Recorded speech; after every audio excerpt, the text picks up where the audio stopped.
করোনায় মলিন বড়দিনের আনুষ্ঠানিকতা, প্রার্থনা ও সঙ্গীতে যিশুকে স্মরণ, মহামারী থেকে পরিত্রাণের আকুতি।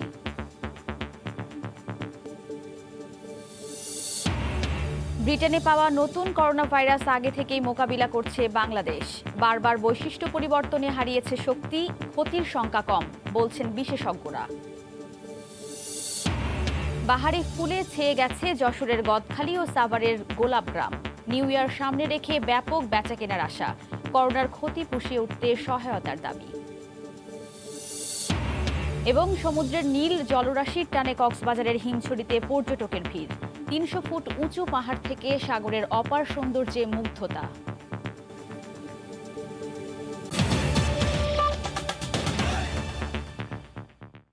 বাংলার সময়ের সঙ্গে আছি আমি ওয়াহিদা। প্রার্থনা আর সঙ্গীতে বড়দিন উদযাপন করছেন খ্রিস্ট ধর্মাবলম্বীরা। মহামারীতে ম্লান হয়ে গেছে বর্ণিল এই উৎসব। ভক্ত অনুসারীদের উপস্থিতিও কম। প্রার্থনায় বারবার এসেছে করোনা থেকে পরিত্রাণের আকুতি। প্রার্থনা সঙ্গীতের মধ্য দিয়ে গির্জায় গির্জায় শুরু হয় বড়দিনের আনুষ্ঠানিকতা। বাইবেল পাঠ সহ ধর্মীয় নানা আচারের মধ্য দিয়ে যিশুকে স্মরণ করেন খ্রিস্ট ধর্মাবলম্বীরা। প্রভুর কাছে ক্ষমা প্রার্থনা করেন তারা। তো আমরা সবাই যেন ভালো থাকি, সবাই যেন পাপমুক্ত পৃথিবী পেতে পারি, এটাই আমাদের প্রত্যাশা। বিশেষ করে আমরা এই বছরে প্রার্থনা রাখছি করোনা ভাইরাস থেকে যেন সকলে আমরা মুক্ত হতে পারি। আজকে আমরা এখানে আসছি যেন মানবতার জয় হোক। বড়দিন উদযাপনে মুন্সিগঞ্জের শুলপুর সাধু জোসেফের গির্জায় আসেন 7 শতাধিক মানুষ। নেচে গিয়ে আনন্দ উল্লাসে মাতেন খ্রিস্টধর্মীরা। যিশু খ্রিস্টের জন্মস্থান বেথেলহামের গোয়ালঘরের আদলে বগুড়ার গির্জাগুলো সাজানো হয়। আলোকসজ্জা আর ফুল দিয়ে সাজানো ক্রিসমাস ট্রি। আতিথেয়তায় ব্যস্ত খ্রিস্টান পরিবারগুলো। আমরা আনন্দের সাথে পালন করি, ভালোবাসার মধ্য দিয়ে, সহযোগিতার মধ্য দিয়ে আমরা আনন্দিত সবাই। আজকে খুব ভালো লাগতেছে, আমরা কীর্তন করছি, সবাই মিলে নাচ করছি।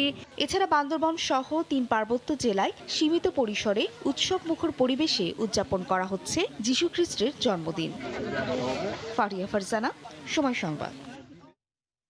ব্রিটেনে পাওয়া নতুন ধরনের করোনা আগে থেকেই মোকাবিলা করছে বাংলাদেশ, এমন মত জনস্বাস্থ্য বিশেষজ্ঞদের। বারবার রূপ বদলাতে সক্ষম ভাইরাসটির এদেশেও মিউটেশন বা পরিবর্তন ঘটেছে বলে ধারণা তাদের। আরও জানাচ্ছেন সালাউদ্দিন সুমন।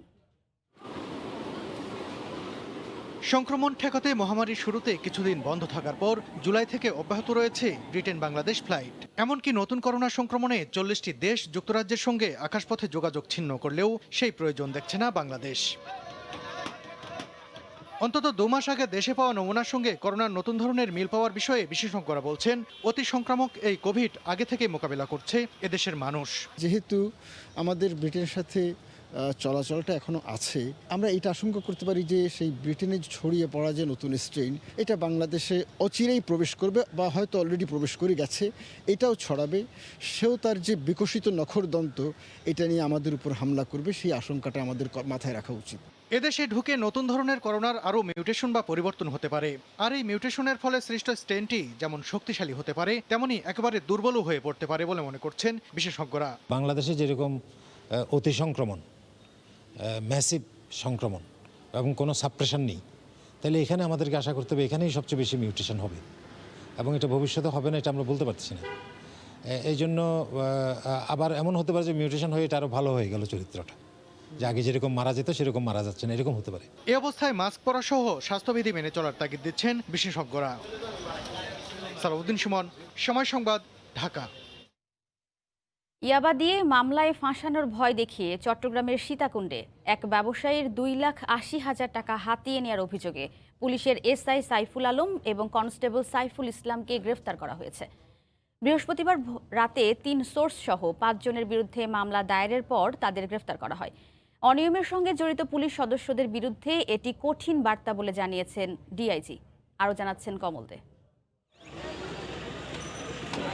ঢাকা থেকে চট্টগ্রামে গাড়ি কিনতে যাওয়া আবু জাফর নামে এক ব্যক্তি অভিযোগ করেন ইয়াবা আছে এমন দাবি করে তাকে তুলে নিয়ে যায় পুলিশ। এরপর তাকে স্থানীয় একটি ক্লিনিকে নিয়ে গিয়ে এক্সরে করা হয়। সে সময় তার সঙ্গে থাকা 2,80,000 টাকা ছিনিয়ে নেয় 2 পুলিশ সদস্য। বৃহস্পতিবার সন্ধ্যায় ওই 2 পুলিশ সদস্য ছাড়াও সোর্স রিপন, হারুন এবং রাজু নামে 5 জনকে আসামি করে মামলা করেন ভুক্তভোগী আবু জাফর। এরপরে 2 জনকে গ্রেপ্তার দেখানো হয়। পুলিশের সোর্স পরিচয়দানকারী 3 জন আছে সাথে পুলিশেরও 2 জন সদস্য এর সাথে যুক্ত আছে। তো বিস্তারিত জেনে আমরা এর সাথে যারা যুক্ত ছিল তাদের বিরুদ্ধে মামলা গ্রহণ করেছি এবং পুলিশের 2 জন সদস্য ছিল তাদেরকে গ্রেপ্তার করা হয়েছে। ঘটনার 4 দিন পর নিজস্ব অনুসন্ধানের মাধ্যমে অভিযুক্ত 2 পুলিশকে চিহ্নিত করে ঊর্ধ্বতন কর্মকর্তারা এরপরে মামলা দায়েরের পাশাপাশি কঠোর ব্যবস্থা নিতে নির্দেশ দেন রেঞ্জ ডিআইজি। পুলিশ সদস্যদেরকে আমরা বারবার বলছি যে কোনো ধরনের আইন বহির্ভূত কাজের সঙ্গে যুক্ত হওয়া যাবে না। আমরা বারবার বলতেছি, এরপরেও যদি কেউ শৃঙ্খলা বহির্ভূত কাজের সঙ্গে যুক্ত হয় তার বিরুদ্ধে প্রচলিত আইন অনুযায়ী ব্যবস্থা গ্রহণ করা হবে। মামলার এজাহারভুক্ত পুলিশের 3 সোর্সের সন্ধানে অভিযান চলছে বলে জানিয়েছে সীতাকুণ্ড থানা পুলিশ। কমল দে, সময় সংবাদ, চট্টগ্রাম। বাংলার সময় আরও থাকছে। 24 ঘন্টা পর এমপি সাদ এরশাদের আশ্বাসে রংপুর মেডিকেলে ইন্টার্ন চিকিৎসকদের ধর্মঘট প্রত্যাহার, রোগীদের স্বস্তি। করোনার কারণে দীর্ঘ 6 মাস বন্ধ থাকার পর পুরোদমে শুরু হয়েছে Akhaura Agartala dual gauge rail line নির্মাণ কাজ। আস্তে আস্তে দৃশ্যমান হচ্ছে 2 দেশের বহুল প্রত্যাশিত এই রেলপথ। সংশ্লিষ্টরা বলছেন আগামী বছরের মাঝামাঝি সময়ে প্রকল্পের কাজ শেষ হবে। উজ্জ্বল চক্রবর্তীর তথ্য ও জুয়েলুর রহমানের ছবি নিয়ে রিপোর্ট। ভারত বাংলাদেশের প্রধানমন্ত্রী পর্যায়ের চুক্তির পর গত 2018 সালের 10 সেপ্টেম্বর আনুষ্ঠানিকভাবে শুরু হয় Akhaura Agartala dual gauge rail line নির্মাণ কাজ। তবে করোনার কারণে 6 মাস বন্ধ থাকার পর বর্তমানে পুরো দমে চলছে প্রকল্পের নির্মাণ কাজ। ইতিমধ্যে মাটি ভরাটের কাজ একাংশ শেষ হওয়ার পর আখাউড়ার মণিয়ন্দ ইউনিয়নের ভারত সীমান্তবর্তী শিবনগর অংশে রেল লাইনের স্লিপার আনা হয়েছে। অল্প কিছুদিনের মধ্যে দৃশ্যমান হবে বহুল প্রত্যাশিত এই রেলপথ। আর দুদেশের এই রেলপথ ঘিরে যাত্রী এবং পণ্য পরিবহনের ক্ষেত্রে নতুন সম্ভাবনার আশাবাদ স্থানীয় বাসিন্দাদের। আমরা এটি নিয়ে খুবই আশাবাদী। আমরা বিশ্বাস করি সরকার সর্বোচ্চ দ্রুতগতিতে এই কাজটি সম্পন্ন করবে। ব্যবসায়িক যে আদান প্রদান আছে সেটা নতুন রেল সংযোগের মাধ্যমে বেড়ে যাবে। প্রকল্প বাস্তবায়ন হলে অবশ্যই আখাউড়ার জনগণ উপকৃত হবে। ডুয়েল গেজ প্রকল্পের কাজের অগ্রগতির কথা জানান ঠিকাদারি প্রতিষ্ঠানের এই প্রকৌশলী। ম্যাক্সিমাম কাজটা শেষ হয়ে গেছে, এখন সাবব্লাস্টের কাজ হচ্ছে। তো আমরা সাবব্লাস্টের টপে আছি। এরপর আপনি দেখতে পাচ্ছেন এখানে আমাদের স্লিপার রাখা আছে, এরপর আমরা স্লিপার প্লেস করবো এখানে। প্রকল্পের কাজ আগামী 2021 সালের জুন মাসের মধ্যে শেষ করার লক্ষ্য নিয়েই পুরোদমে চলছে বলে জানান প্রশাসনের এই কর্মকর্তা। করোনাকালীন সহ অন্যান্য কারণে বর্ষার কারণে আমাদের কাজের কিছুটা স্লথ গতি ছিল। কাজটি বর্তমানে বেগবান অবস্থায় রয়েছে। আমরা আশা রাখছি আগামী বছরে এর মাঝামাঝি সময়ের মধ্যে এই প্রকল্পের কাজটি সম্পূর্ণ হবে। ভারতের অর্থায়নে ত্রিপুরার নিশ্চিন্তপুর থেকে বাংলাদেশের আখাউড়া উপজেলার গঙ্গাসাগর পর্যন্ত মোট 15 কিলোমিটার রেলপথে ব্যয় ধরা হয়েছে ভারতীয় মুদ্রায় 980 কোটি রুপি। সময় সংবাদ, ব্রাহ্মণবাড়ি। পুরের সমারোহ যশোরের গদখালি ও সাভারের গোলাপগ্রামে। করোনার ক্ষতি পুষিয়ে উঠতে নিউ ইয়ার সামনে রেখে ব্যাপক বেচাকেনার আশা করছেন ফুল চাষিরা। জেলা প্রতিনিধিদের পাঠানো তথ্য ও ছবি নিয়ে রিপোর্ট। গাদা, জারবারা, গ্লাডিওলাস, রজনীগন্ধা, জিপসি, রডস্টিক, কেলেন্ডোলা, গোলাপ ও চন্দ্রমল্লিকা সহ বাহারি ফুলে ছেয়ে গেছে যশোরের গদখালি এলাকার মাঠ। 2-3 মাসের পরিচর্যায় আপন গতিতে বেড়ে উঠছে নানা রঙের নানা বর্ণের ফুল। বাণিজ্যিকভাবে চাষ করা এই ফুলের চাহিদা রয়েছে সারা দেশে। আমপাং ঝড়ে এসে আর এই যে করোনা ভাইরাস এসে আমাকে একদম টোটাল একদম মাটির সাথে মিশিয়ে দিয়ে গেছে। জানুয়ারি ফেব্রুয়ারিতে বেশি যদি কিছু ক্ষতি পোষাতে পারি এইটাই আমরা বুক বেঁধে আছি আশায়। সাভারের বিরুলিয়া গ্রামে যেদিকে চোখ যায় শুধু গোলাপ আর গোলাপ। রজনীগন্ধা, গ্লাডিওলাস, রডস্টিক ও চন্দ্রমল্লিকায়ও ছেয়ে গেছে পুরো গ্রাম। গোলাপের প্রেমে আকৃষ্ট হয়ে প্রতিদিন প্রিয়জনকে সঙ্গে নিয়ে বেড়াতে আসেন দর্শনার্থীরা। ফুলের সঙ্গে নিজেকে ফ্রেমবন্দি করেন অনেকে। সেখানে যদি একটু ভালো কিছু হোটেল হতো আর মানে খাবার দাবারের জন্য, এটা এসে দেখলাম খাবার দাবার অবস্থা একদমই একটু খারাপ। তো এটা হলে আর একটু ভালো হতো। বিয়ের সাথে যে অনুষ্ঠানে যে ফুলের যে চাহিদা, আমাদের যে উৎপাদন হইতে চাহিদা তার চেয়ে কম আর কি। কৃষি কর্মকর্তার তথ্য মতে সাভারে 400 একর জমিতে বাণিজ্যিকভাবে ফুলের চাষ করা হয়। সাদিয়া আফরিন, সময় সংবাদ। 24 ঘন্টা পর ধর্মঘট প্রত্যাহার করেছেন রংপুর মেডিকেল কলেজ হাসপাতালের ইন্টার্ন চিকিৎসকরা। এতে রোগীদের মাঝে স্বস্তি ফিরে এসেছে। সমস্যা সমাধানে বিকেলে রংপুর মেডিকেলের পরিচালক, ইন্টার্ন চিকিৎসক ও 4র্থ শ্রেণীর কর্মচারীদের নিয়ে বৈঠকে বসেন স্থানীয় সংসদ সদস্য ও রংপুর জেলা স্বাস্থ্য পরিচালনা কমিটির সভাপতি রাহগীর আল মাহি সাদ এরশাদ। বৈঠকে সাদ এরশাদের আশ্বাসে ধর্মঘট প্রত্যাহার করেন ইন্টার্ন চিকিৎসকরা। চতুর্থ শ্রেণীর একজন কর্মচারীর সঙ্গে এক ইন্টার্ন চিকিৎসকের তুচ্ছ ঘটনাকে কেন্দ্র করে বৃহস্পতিবার পূর্ব ঘোষণা ছাড়াই রাত থেকে ধর্মঘট শুরু করেন ইন্টার্ন চিকিৎসকরা। এতে দুর্ভোগে পড়েন রোগীরা।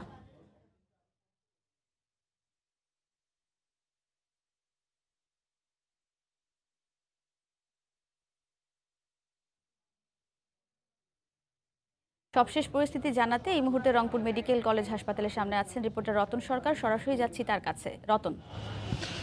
স্বপ্না, আজ সন্ধ্যা 7টা পর্যন্ত, যদিও এই বৈঠকটি 5টার আগেই শেষ হয়েছিল, কিন্তু ইন্টার্ন চিকিৎসকরা সন্ধ্যা 7টার সময় যে শিফটটি আছে সেখান থেকে তারা দায়িত্ব পালন শুরু করবে এবং এখন পর্যন্ত কিন্তু ইন্টার্ন চিকিৎসকবিহীন এই মেডিকেলে চিকিৎসা চলছে প্রায় 24 ঘন্টা ধরে। ইন্টার্ন চিকিৎসকরা এই তুচ্ছ ঘটনাকে কেন্দ্র করে বারবার এ ধরনের যে ধর্মঘটে যায়, এটি নিয়ে কিন্তু এখানে একটি সব ধরনের মানুষের রোগী স্বজন সহ সাধারণ মানুষের মধ্যে কিন্তু একটু ক্ষোভের সৃষ্টি হয়েছে যে দুদিন পর পর তুচ্ছ সব ঘটনা নিয়ে তারা ধর্মঘটে যাবার কারণে চিকিৎসা সেবা থেকে অসহায় সাধারণ মানুষ আসলে বঞ্চিত হয়। এই বিষয়গুলোকে যেন আর পরবর্তীতে কোনো সংকট হলে, সমাধান হলে ধর্মঘটে যাবার আগেই যেন এসব বিষয় নিয়ে বসে সমাধান করা হয়, এমন সিদ্ধান্ত কিন্তু হয়েছে যে বৈঠকটি বিকেলে এখানে অনুষ্ঠিত হয়েছে। এই আমরা জানি যে এই সময়টা আসলে কোভিড কাল চলছে, তার উপর এই অঞ্চলে প্রচণ্ড শীতের কারণে কিন্তু শীতজনিত নানান রোগবালাই ছড়িয়ে পড়ার কারণে মেডিকেলে রোগীর ভিড় কিন্তু বেড়ে গেছে, চাপ বেড়ে গেছে। সেই পরিস্থিতিতে আসলে ইন্টার্ন চিকিৎসকদের এই যে তুচ্ছ ঘটনায় যে ধর্মঘটে যাওয়ার বিষয়টি, এটি কিন্তু ভালোভাবে কোনো পক্ষই এটি কিন্তু গ্রহণ করছে না এবং আজকে যে বৈঠকটি বসেছিল সেখানেও কিন্তু তাদের ধর্মঘটের পক্ষে সেরকম কোনো যুক্তি তারা তুলে ধরতে পারেনি এবং ওই বৈঠকে চতুর্থ শ্রেণীর কর্মচারীরাও কিন্তু হুমকি দিয়েছিল যে তারা আসলে দুই পক্ষ মুখোমুখি হওয়ার একটা ঘোষণা ছিল। তো যাই হোক, শেষ পর্যন্ত সাংসদের উপস্থিতিতে সমস্যার সমাধান হয়ে গেছে এবং সন্ধ্যা 7টা থেকে তারা আবার কাজে যোগ দেবে। স্বপ্ন, এই ছিল আমার কাছে। রংপুর থেকে ধর্মঘট প্রত্যাহারের খবর জানাচ্ছিলেন রিপোর্টার রতন সরকার। বাংলার সময় আরও থাকছে। সেবা বঞ্চিত ভোলার মনপুরার মানুষ। অফিসে আসেন না সরকারি দপ্তরের কর্মকর্তারা। একমাত্র স্বাস্থ্যকেন্দ্রে 25 জন চিকিৎসকের বিপরীতে আছেন মাত্র 3 জন। নোংরা ও অস্বাস্থ্যকর পরিবেশে খাবার তৈরির অপরাধে কুষ্টিয়ায় 5টি রেস্টুরেন্টকে প্রায় 2 লাখ টাকা জরিমানা করেছেন ভ্রাম্যমাণ আদালত। সকালে শহরের বিভিন্ন রেস্টুরেন্টে অভিযান চালায় জেলা প্রশাসন ও র্যাব। এ সময় মৌবন রেস্টুরেন্ট, নবাব বিরিয়ানি হাউস, হাজি বিরিয়ানি হাউস, নান্না বিরিয়ানি হাউস সহ বেশ কয়েকটি খাদ্যের দোকানে অস্বাস্থ্যকর পরিবেশে খাবার তৈরির প্রমাণ পাওয়া যায়। পরে ভ্রাম্যমাণ আদালতের বিচারক নির্বাহী ম্যাজিস্ট্রেট মুনমুন নাহার আশা 5টি প্রতিষ্ঠানের মালিককে 1,95,000 টাকা জরিমানা করেন। খাদ্যে ভেজাল বিরোধী অভিযান অব্যাহত থাকবে বলে জানায় জেলা প্রশাসন।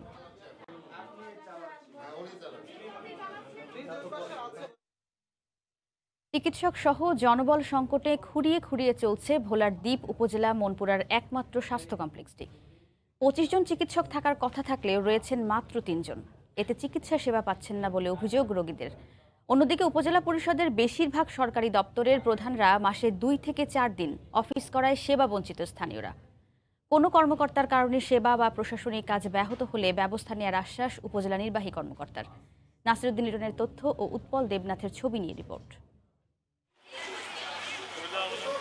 গত 21 ডিসেম্বর মনপুরা উপজেলা স্বাস্থ্য কমপ্লেক্সে সরেজমিনে গিয়ে দেখা যায় সকাল 10:30টায় উপজেলা স্বাস্থ্য ও পরিবার পরিকল্পনা কর্মকর্তা, মেডিকেল অফিসার, অফিস সহকারী সহ কর্মকর্তাদের সকল রুম তালাবদ্ধ।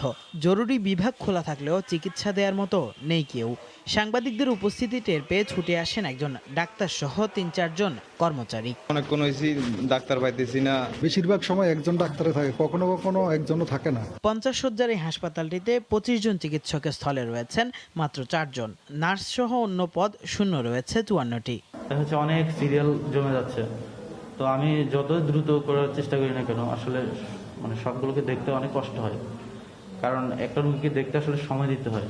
সেই সময়টা আসলে আমি ঠিকমতো এখানে দিতে পারতেছি না। অন্যদিকে উপজেলা পরিষদের কৃষি অফিসার, উপজেলা খাদ্য নিয়ন্ত্রক, মহিলা বিষয়ক, পরিসংখ্যান, শিক্ষা ও হিসাব রক্ষণ কর্মকর্তা সহ 13 দপ্তর প্রধানকে সারাদিনেও পাওয়া যায়নি। কর্মকর্তারা থাকে না সবসময়, আমরা এদেরকে কাজের সময় এলে টোকাই পাওয়া যায় না। কালকে আইসি হওয়া পাই না, আজকে আইসি হওয়া পাই না, এইভাবে চলতে আছে। তবে প্রশাসনিক কাজ ব্যাহত হলে অভিযুক্ত কর্মকর্তার বিরুদ্ধে ব্যবস্থা নেওয়ার কথা জানান উপজেলা নির্বাহী কর্মকর্তা। সরকারি কর্মকর্তাদের স্টেশনে থাকার জন্য নির্দেশনা যা আছে এর বাইরে কিন্তু ব্যত্যয় ঘটানোর কোনো সুযোগ নাই। অনৈতিকভাবেই এটা ব্যবহার করে তাহলে তার বিরুদ্ধে অবশ্যই আমরা প্রশাসনের পক্ষ থেকে লিখব। দ্বীপ উপজেলা মনপুরার জনসংখ্যা 1,11,500 জন। প্রতিদিন 2 শতাধিক মানুষ চিকিৎসা সেবা নিতে উপজেলা স্বাস্থ্য কমপ্লেক্সে যান। সময় সংবাদ, ভোলা। এক যুগ পর সন্তানদের সামনে হারিয়ে যাওয়া মাকে নিয়ে হাজির কয়েকজন নেপালি তরুণ। দীর্ঘদিন পর মা, সন্তান আর স্বজনদের সম্মিলনের আনন্দে লুকিয়েছিল এক পাহাড় কষ্ট। সেই গল্পের পুরো আদ্যপান্ত আমরা জানবো হেদায়েতুল ইসলাম বাবুর রিপোর্টে। ক্যামেরায় ছিলেন আতাউল হক সাগর। গাইবান্ধার গোবিন্দগঞ্জের ঘোড়ামারা গ্রাম। বৃহস্পতিবার সকালে এক যুগের অপেক্ষা আর বেদনা অবসানের বার্তা নিয়ে হাজির হন নেপালি তরুণরা। 12 বছর আগে এই গ্রাম থেকে হারিয়ে যাওয়া মোমেনা বেগমকে সন্তান স্বজনদের কাছে ফিরিয়ে দেন তারা। তাদের সহানুভূতিশীলতা, মানবতা, এগুলোর দিক থেকে আজকে আমি আমার খালাকে 11 বছর পর ফিরে পেলাম। মোমেনাকে ফিরে পেয়ে সন্তান স্বজনদের চোখ বেয়ে পড়ে আনন্দ অশ্রু। মানসিক ভারসাম্য হারিয়ে হাঁটতে হাঁটতে নগর, বন্দর, এমনকি দেশের সীমানা পেরিয়ে মোমেনার ঠাঁই হয় নেপালের জঙ্গলে। সেখানে মোমেনাকে দেখতে পেয়ে তুলে নিয়ে যান মানব সেবা আশ্রমের কর্মীরা। এতটা বছর সেখানেই কাটানোর পর সম্বিত ফিরে পেলে নিজের ঠিকানা বলতে পারেন তিনি। কোনোদিন ধারণা করেন যে বাস্তবে আমার বোনকে পাবো বা কল্পনা করতে পারিনি। ধন্যবাদ জানাই যারা ওনাকে চিকিৎসা করছে, আমরা ওনাকে সুস্থ অবস্থায় ফিরে পাচ্ছি। অসহায় এই নারীর পাশে দাঁড়ানোর আশ্বাস দিয়েছেন স্থানীয় জনপ্রতিনিধি। মহিলাকে জমি দিয়ে তার ঘরের ব্যবস্থা ইনশাল্লাহ আমরা করায় দেবো। স্বামীর বাড়ি গাইবান্ধার পলাশবাড়িতে উঠতে না দেয়ায় গোবিন্দগঞ্জের ঘোড়ামারা গ্রামে বড় বোন আফরোজার বাড়িতে আশ্রয় নিয়েছেন মোমেনা। হেদায়েতুল ইসলাম বাবু, সময় সংবাদ। বগুড়ার সারিয়াকান্দির চরে পরীক্ষামূলকভাবে শুরু হয়েছে জল সহিষ্ণু পাট বীজ উৎপাদন কার্যক্রম। শীতকালীন সবজির সঙ্গে এ পাট বীজ উৎপাদনে কৃষকরা বেশ লাভবান হচ্ছেন। বিকেলে বগুড়ার সারিয়াকান্দির কুড়িপাড়া চরে পাট বীজ উৎপাদন বিষয়ক এক আলোচনা হয়। এতে পাট গবেষণা ইনস্টিটিউটের মহাপরিচালক ডক্টর আসম আনোয়ারুল হক, প্রকল্প পরিচালক ডক্টর মাহমুদ আল হোসেন, প্রধান বৈজ্ঞানিক কর্মকর্তা ডক্টর মোহাম্মদ আবুল ফজল মোল্লা বক্তব্য দেন।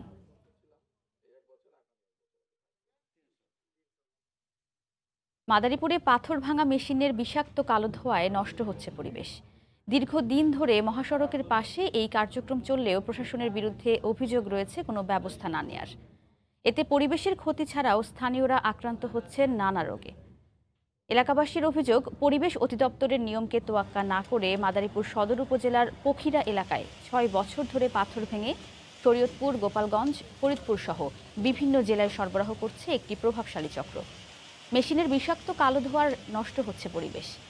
আশপাশের এলাকাবাসী শ্বাসকষ্ট সহ নানা রোগে আক্রান্ত হলেও প্রশাসনের কাছে জানিয়ে কোনো সুরাহা না পাওয়ার অভিযোগ এলাকাবাসীর।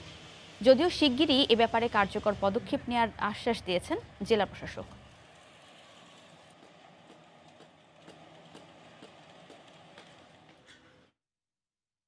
পাহাড়, সাগর আর ঝর্ণার অপূর্ব মিলন দেখতে পর্যটকরা ভিড় করছেন কক্সবাজারের হিমছড়িতে। একপাশে সাগরের নীল জলরাশি আর অন্য পাশে পাহাড়ের সারি। সিঁড়ি বেয়ে সেই 300 ফুট উঁচু পাহাড়ে ওঠার আনন্দ, যা বিমোহিত করছে দূর দূরান্ত থেকে আসা ভ্রমণ পিপাসুদের। আরও জানাচ্ছেন সুজাউদ্দিন রুবেল। দীর্ঘ 80 কিলোমিটার মেরিন ড্রাইভ সড়ক, এক পাশে বিশাল সমুদ্র সৈকত আর অন্য পাশে পাহাড়। এর মাঝে দেখা যায় নীল জলরাশি ও ঢেউর খেলা, কাশবন ও পাহাড়ি ফুলের সৌন্দর্য আর জেলেদের সাগরে মাছ শিকারের দৃশ্য।